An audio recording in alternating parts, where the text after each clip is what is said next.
And we have Chris Brentel joining us, and good morning again. That sounded like my order for lunch today. Yeah, everything. Yes. I'll just take one of each. Yep. Well, that's the Andre the Giant method.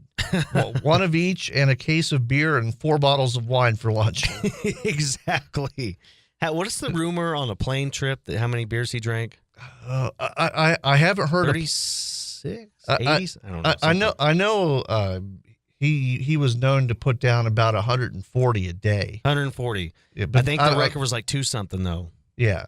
One time. That is just that's insane. His ring, when they gave him his Hall of Fame ring, I think it was as big around as my wrist. Wow. It really is just I think, or maybe no, it was big enough to put a silver dollar through the ring. Wow. So not quite as big as my wrist, but almost. I have very small wrists.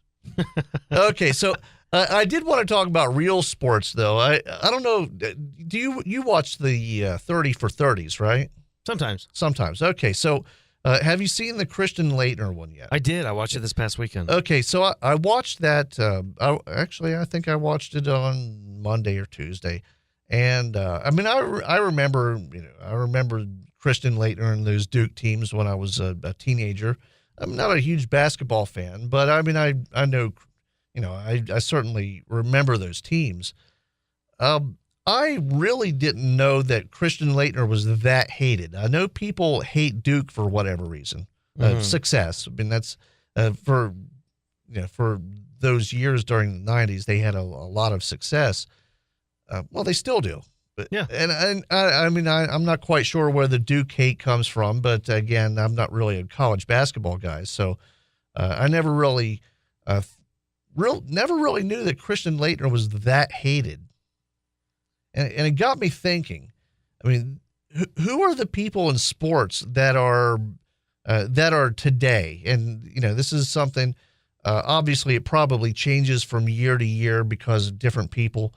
So, if you had to pick the most hated person in sports right now, who would you? And for right now, who do you think it would be? Now, are we talking? Does it have to be on the field? It can be whatever reason you want. Gosh, I think Roger Goodell might be the most hated person in sports. In general, he's not even an athlete. But yeah, that's an interesting pick. If I have to pick it out, let me try to think of an athlete too. But yeah, Roger Goodell right now. Who's more hated than this guy besides Sterling when he got in trouble? I think that's kind of worn off. If I were to pick someone right now, I would probably pick Adrian Peterson. Yeah, I hate that. Yeah, personally, my most hated people in sports: Adrian Peterson, Ray Rice. Now, for obvious reasons. Yeah, but here's the thing: 10 years from now, will you? What they did was, was terrible, and they got their punishments for it. And they're not hated. Yeah, 10 years from now, I don't think. Yeah. Now, I would say Adrian Peterson probably a little bit more so than Ray Rice, just because Adrian Peterson's not. He's certainly not very repentant over what he did. That's his style of raising kids in his mind. He's given some apologies, but he certainly didn't really appear very genuine for it. But I think 10 years from now, Adrian Peterson, this will be remembered, but it'll be a scar on his record. But it's not gonna. I don't think it's gonna hurt him overall. A guy 10 years from now that will be hated. Actually, a couple of guys come to my mind as far as athletes. We'll not even think about Goodell since he's not really an athlete. Alex Rodriguez will be hated 10 years from now. Lance Armstrong will always be hated. And Lance Armstrong might be the most hated because Alex Rodriguez, to me, never had the image of a guy that you could trust, never had the image of a good guy. I don't think anybody necessarily thought he was a monster whole time. But he was a jerk. Yeah, he's always been kind of a jerky type of guy, and it's a lot. Some of it I don't think is his fault. Some of it's just that's how he comes off. Yeah. I've never thought he's a horrible person. I think he's a liar and a cheat, But, I think Adrian Peterson and Ray Rice are worse people because there's no proof A-Rod's ever abused anyone. But anyway, that's beside the point. But A-Rod is hated. He didn't have a clean-cut image. Lance Armstrong, however, when he won all those Tour de France's, had the most perfect image. Cancer survivor. Look at this underdog. He's won 7. I think he won 7 straight, didn't he? 7 straight tournaments. He's one of the hardest workers, a seemingly good guy. And then come to find out he's one of the most manipulative monsters in sports history. Yeah. And would throw anybody under the bus to save himself and would tell anybody a lie to make himself look good. And you know what? You remember when he got on that media member about he wrote that headline, the cancer's gone, but the cancer now has returned to the sport. He was talking about Lance Armstrong. Yeah, that wasn't good for him for writing that article because he was completely correct. Good for him. Lance Armstrong got on him and spoke to him when he was speaking to the media, spoke to him harshly about what a bad person he was. Lance Armstrong, you're way worse. Well, and Lance Armstrong, you remember, he filed and won defamation suits against newspapers for writing about the what turned out to be true with his doping. And people probably, I think, that's an interesting pick. That might, I can't think of someone, if you just go by sport-related stuff.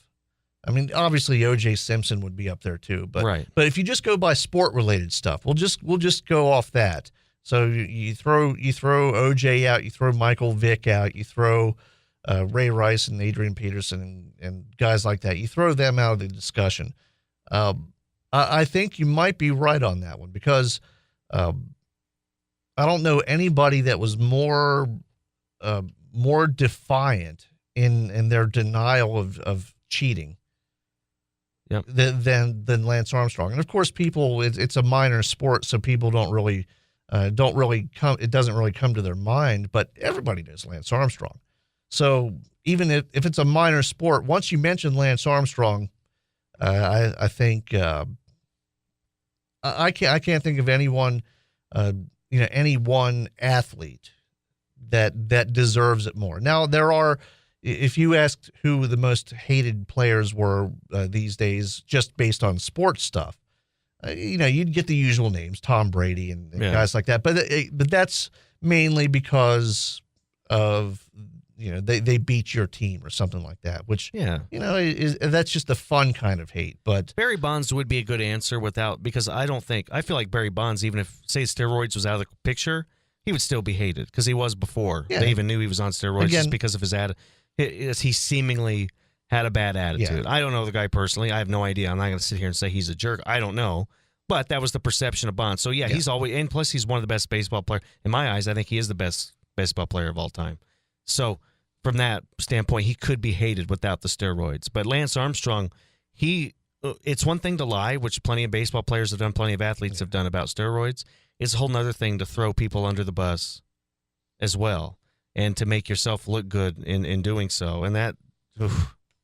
And then also, I'm going to be honest about Lance Armstrong. He used his cancer thing to make himself look good. I don't trust him for a single second. I thought he was manipulative with that. Well, he was the worst. He was the worst cheater in a sport where cheating was the norm. I mean, let's face it. At that time, that level professional cycling, everybody did the blood doping. Everybody owned up to it. I remember the guy from Pennsylvania. He won a couple Tours de France after Lance Armstrong retired, and now I'm going to forget his name. But he got busted for doping, and the first thing he did was he fessed right up, and he took it like a man, took his band, gave away his titles and all that. He took it like a man, and he showed Floyd Landis. Floyd Landis was the guy's name, and he showed how you're supposed to do that kind of thing, especially in a sport that's dirty like that. I mean, it's one of those sports where everybody cheats. Mm-hmm. Sort of like how baseball was back in the 90s. It was just that was what was done. But when you get caught, you fess up to it, and you take your lumps like a man, and you get on with your life. And I don't think Lance Armstrong has gotten to that point yet. I mean, he just had a car accident a few weeks ago, a hit-and-run car accident. And it was pretty bad damage on his car, too. He just drives home and blames his girlfriend or his fiance or wife or whoever she is now. Blames somebody else for the accident. That's what he did when he got caught. Yeah. He blamed everybody. He started pointing fingers. Yeah. In a sport where they all do it, he just starts saying, well, this guy. It's never his fault. Yeah. He's narcissistic. Well, it's funny because I'm talking about Lance Armstrong and kind of what a horrible person he is, seemingly. I didn't even know about that story. The Floyd Landis? No, the one the accident. The hit and run. Yeah. I didn't even know about that. This was just 2 or 3 weeks ago. Just recently. So, I mean, he hasn't changed his ways a bit. So, yeah, I think Lance Armstrong wins that title, which is strange because you wouldn't think a cyclist would be the worst professional athlete there is, but I think so. Okay, most hated sports teams. We'll do the individual award and the team award. If you had to pick the most despicable team of all time. Oh, this is easy. It's the Yankees of New York, the most despicable franchise of all time. The buying world championships all these years. Well, we'll. Can you having an unfair advantage? Can you narrow it down to just a 1 year or a couple year period? The Yankees in the 90s, or the Yankees of the 90s? Okay, I'll do that. The Yankees of the 90s, buying world championships, spending close to $200 million on payroll when other teams are spending. And part of that's Major League Baseball's fault. It's unfair. Yeah. Some teams have a $50 million payroll. You're spending $198. Then you want to tell everybody how great you are. The New York Yankees. The 90s Yankees were horrible. The 80s Yankees were horrible. 70s Yankees were horrible. Today's Yankees are horrible. Just the Yankees in general kind of grind my gears. And honestly, a lot of people feel that way. They are one of the most hated. Yeah. I think it's close. I'd even say co-number ones between the Yankees and Dallas Cowboys, probably. I think really the 90s Cowboys. The divide, yeah. I think it'd be very close if you were talking. It's funny how the 90s kind of bring out the worst, but the 90s Cowboys, the 90s Yankees. I think you get a lot of the same answers when it comes to that. I actually and I actually have a list, and the Yankees are in the top 5, but it's the 77 Yankees that that year with Reggie Jackson. And all. I could see that, yeah. Remember though, I don't remember the 70s. Yeah. I remember the 90s Yankees. I barely remember the 70s. Not because I was doing anything, just because I was a kid. Yeah, I wasn't alive. And I'm going to agree with this, with the number one team on this list. The 2007 New England Patriots. Oh, that list is bogus. Now, how are they the most hated? Well, they were cheating. And then then when they get called out on it, they start running up scores. I don't believe that for a second. We didn't. I never ever hear of I hate the Patriots. I just don't. I've never heard it. No, it's always Yankees or Cowboys. I think maybe it's from where I'm from. Kansas City, you're going to hear I hate the Yankees. I hate the Cowboys, but I didn't know there was that much disdain for the Patriots. Oh yeah, the Patriots are the most hated team in the NFL. And a lot of that's because of success, but again, they did get caught cheating, and that 2007 season, the only temper on that I would say, the only thing that kind of saves them from maybe not being the most hateable team of all time is that they didn't win the Super Bowl. Yeah. They got their comeuppance in the end, right? So you're saying they were number one? That 2007? Yeah, on this list, they were number one. Number two, the 86 Miami Hurricane team. No, I didn't even think of a college team. Yeah, that team was not liked. Yeah, they watching. Like I said, I was young then, but at the same time, I watched that 30 for 30 about the U. That team wasn't liked at all. The 91-92 Duke Blue Devils, of course, on the list. the Flyers from the 70s, the Broad Street Bullies, the 90s Cowboys. The 92 Cowboys are the Pistons get on there? Yeah, the Pistons were in the top 10. Was that late 80s, early 90s? The 88, 89 Pistons. Yep. And of course they won the championship. This is Bill Laimbeer, the reason for that. I've always find it odd, and the Bulls might be on here. Are the Bulls on there at all? The Bulls are not on there. And that has always baffled me. And I liked them as a kid. I liked watching the Bulls. To me, watching the greatest player of all time and how clutch he was amazing to me. So maybe it's more of a respect thing because of Michael Jordan. But it's funny how the Bulls have never been hated that much. All their championships, their dominance, they've never been hated. So that's why I think how the Yankees won their titles in the 90s and how the Cowboys, they had a cast of characters. Some guys that people didn't like Michael Irvin when he was in Miami playing college ball. They didn't like him in Dallas either. And so I think there's more to it than just winning. The Patriots wouldn't be hated, I think, if they weren't cheating. The Bulls were I think they're just more respected than anything. Well, and the funny thing is they probably deserve a little bit of hate just because you hear stories of how they played. They didn't play dirty, but they certainly did talk a lot of smack. I mean, you hear the stories now, and let's face it, Michael Jordan's not the nicest guy in the world. No, but then again, he's not a bad guy either, though. Yeah, he's not. He's not a bad person, right? But he's not a nice guy. But again, all of that can be forgiven because they were that great. Yeah. And he wasn't out committing crimes either. I think that helps. Didn't have a court case and a mink coat like Michael Irvin. Yeah, well, and then one of the other another college team on here, college basketball team, the Hoosiers from the mid '80s. Bob Knight throwing chairs at everybody. He might be the most hated coach of all time. He could be. Well, maybe college coach. Now here's an interesting one. We'll just throw one hockey team in here. Besides the Broad Street Bullies, who were hated because they were just mean. But the 94-95 New Jersey Devils. First off, that was the year that was shortened by a strike.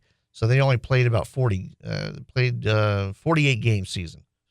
And that's the year the Devils won their first cup, I believe. But they are only hated because the style of hockey they started playing. They started playing that neutral zone trap. It slowed the game down, made the game boring to watch, and that's how they won a couple championships. Hate them because they're smart, I guess. Yeah. I've never hated a team because of their strategy worked. Yeah, and there's no other reason to hate them. And then of course the USC teams. You can't forget the Pete Carroll USC teams. It's funny how Pete Carroll hate follows him because the Seahawks. If the Seahawks would have won this last Super Bowl, it would have been bad. You know what? I bet a list in the future might have the last year's Seahawks team on that list. Sherman and his talking and Pete Carroll and his 9/11 conspiracy stuff and his leaving USC so he didn't get in trouble. Well, I still don't know how he got away. Well, he got away with it. They didn't. Yeah, right. He just threw him under the bus. He did. Is it Pete? Yeah, I wouldn't say he threw him under the bus. He just kind of went off into the night. Yeah, well. He didn't say anything. He didn't say, well, this guy did this guy did that. He just said, you know what? I'm going to go coach NFL. No recruiting in the NFL. It's like getting caught. Robbing a store with somebody while the police are handcuffing the other guy. You walk out the front door. Yes. It's exactly what it's like. What do we have going on in sports? We have a KIML soccer, NCAA basketball, and other stuff, too. Gillette College Pronghorn track as well. Okay, sounds good. And we'll see you on Monday. News Talk 1270, KIML. He's not bald. That's a solar panel for a talk radio machine. Don Carpenter on News Talk 1270, KIML.